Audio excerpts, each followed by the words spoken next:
Queridos hermanos, especialmente los grupos que provienen de querido México y de Paraguay, que están presentes con otras nacionalidades aquí en la capelina para esta misa para la lengua española. Estamos en este lugar privilegiado, lugar de gracia, un santuario, y dentro de los santuarios, un santuario que en la Iglesia tiene un protagonismo tan grande, Fátima, el mensaje de Fátima. Y estamos celebrando ya al caer de la tarde de este domingo la Eucaristía, Día del Señor, para meditar en su palabra, la palabra de Dios. La primera lectura del profeta Ezequiel. Ezequiel es el profeta que le toca profetizar en el exilio. Lo más querido para el pueblo de Israel había sido destruido. El templo, habían sido llevados en cautiverio. Por tanto, hablar en ese momento que le toca profetizar a Ezequiel de esperanza al pueblo de Israel era un poco duro, porque alguien le podría decir: esto que tú dices, que el Señor va a escoger una pequeña rama, retoño de esta planta y lo va a hacer germinar en la montaña alta de Israel, y se hará un cedro magnífico. Obviamente en la profecía está diciendo Ezequiel la restauración del reino de Israel. Y entonces la gente de ese momento le podría haber increpado a Ezequiel: ¿cómo será eso si nos toca vivir esta realidad del exilio? Y sin embargo, él profetiza bajo la luz profética, ¿no? La luz de la profecía. En la segunda lectura también del apóstol San Pablo, dice San Pablo: llenos de buen ánimo. Llenos de buen ánimo. ¿Cuándo? ¿En qué época está hablando San Pablo? San Pablo está hablando en la época del Imperio Romano. Ya comenzaban las persecuciones contra los cristianos. Y en todo esto, y el esfuerzo de la evangelización, de luchar contra la idolatría y llevar el mensaje de Cristo, y dice San Pablo: siempre llenos de buen ánimo. Y para concluir, la palabra de Jesús en el Evangelio: ¿con qué podemos comparar el reino de Dios? Como un grano de mostaza. Al sembrarlo es la semilla más pequeña, pero después se hace una gran hortaliza donde los pájaros pueden anidar con su sombra. Algo tan pequeño, dice Jesús, que después se va a transformar en una gran hortaliza. Y antes de esto, también la dinámica de la semilla que va creciendo sola. Por lo tanto, hermanos, si fuéramos a buscar el factor común de las tres lecturas que hemos escuchado, habla sobre una virtud cristiana, que es la esperanza. El cristianismo siempre ha dado esperanza al mundo, y por lo tanto es de lo que tenemos que meditar un poquito aquí junto a la Virgen, la virtud de la esperanza.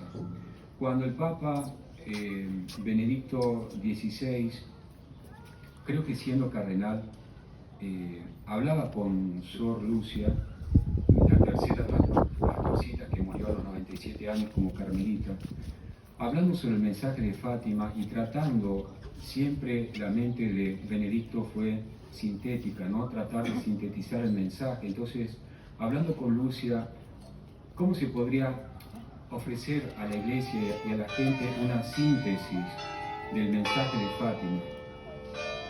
Y Lucia le responde al cardenal: yo creo que la síntesis del mensaje de Fátima es una invitación del cielo por medio del corazón de María a vivir la fe, la esperanza y la caridad. Cuenta en su diario que ella quedó con la duda de si había hablado bien o mal delante del cardenal Ratzinger. Y después, en otra entrevista, el cardenal dice: no, usted ha hablado muy bien. Ha hablado muy bien. La síntesis del mensaje de Fátima es esto: una invitación a través del corazón de María a vivir la fe, la esperanza y la caridad. ¿Qué es la esperanza? ¿Qué es la esperanza? Los antiguos cristianos representaban la esperanza como un ancla de un barco, un ancla que hace fondo, nos mantiene firmes. Esperanza es seguridad. En este caso, para que la esperanza cristiana se note, se perciba, esta esperanza es en medio de las dificultades. Cuando todo está bien, cuando todo marcha bien, seguramente estará mi esperanza ahí, pero es una esperanza que no la percibo. En cambio, queridos hermanos, cuando las cosas se complican, como en el caso de la gente que le tocó vivir en la época del profeta Ezequiel, o a los cristianos en las persecuciones, cuando habla San Pablo, o nuestro Señor Jesucristo en esto que está diciendo a los primeros cristianos, a sus seguidores, los discípulos, los apóstoles. Cuando las cosas se complican es cuando se nota una persona de esperanza. La esperanza como don, la esperanza como virtud cristiana. ¿Qué tengo que practicar? Porque, como dice la parábola de la semilla, yo puedo estar durmiendo, pero la semilla crece sola, tiene una virtualidad propia. Si yo confío en Dios, yo espero en Dios, Él me va a llevar a través de los problemas, de las situaciones, a la luz. Me va a llevar a buen puerto, me va a serenar, va a tranquilizar mi tormenta, me va a dar eso que yo estoy esperando, espero porque todavía no lo tengo, me lo va a dar como don de Dios. Por eso el cristianismo siempre ha dado esperanza al mundo, y es lo que la Virgen de Fátima, hermanos, aquí nos quiere regalar, por ejemplo, en este domingo, tener esperanza en Dios. En medio de las pruebas también a nosotros en este siglo XXI nos toca vivir un momento tan complicado en todos los ambientes, en todos los ámbitos. Esperemos en Dios. Lo contrario a la virtud de la esperanza, que es tan feo, es desesperarse. Yo estoy desesperado. Y si estoy desesperado ya no tengo paz, ya no tengo tranquilidad. Veo problemas por todas partes, no puedo dormir, la angustia, la ansiedad, el pánico, son frutos de desesperarse.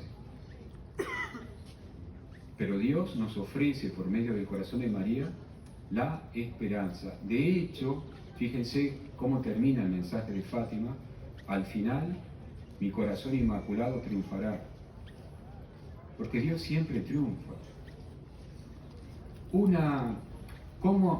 ¿Cómo adquirir esta virtud de la esperanza? Repito, es un don de Dios que hemos recibido en el bautismo con la fe y la caridad.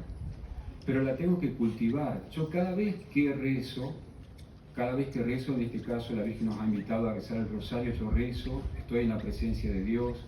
Si yo estoy angustiado, desesperado, vayan al Santísimo Sacramento, vayan a adorar al Santísimo.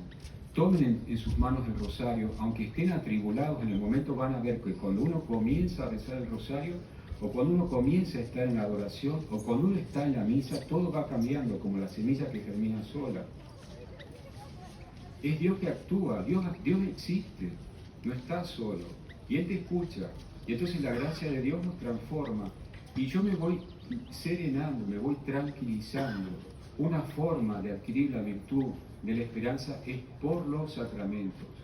Confesarme, comulgar, ir a misa, la oración, rezar el rosario como pidió la Santísima Virgen. Y hacer actos de esperanza. A Dios le encantan los desafíos, o que lo desafíe. ¿Qué quiero decir?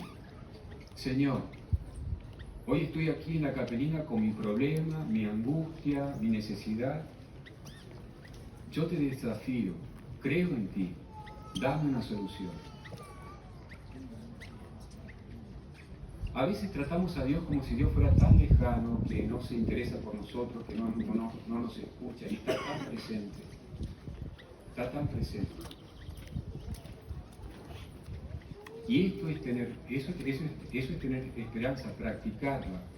Y se incrementa por las virtudes, por la oración y por actos de esperanza. ¿Sí? Quiero terminar. ¿Quién iba a decir aquí en Fátima? Miren también, si no, esto era un erial, era monte, árboles, pasto. Cuando la Virgen habló con los pastorcitos, miren ustedes lo que se ha transformado en 107 años.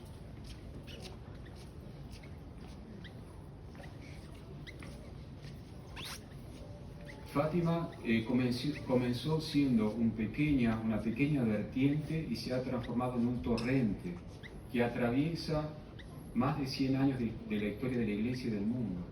millones de peregrinos. Ya calculo que a esta altura ya han pasado por Fátima más de 2 millones de peregrinos. Y eso es Fátima, eso es el mensaje de Fátima.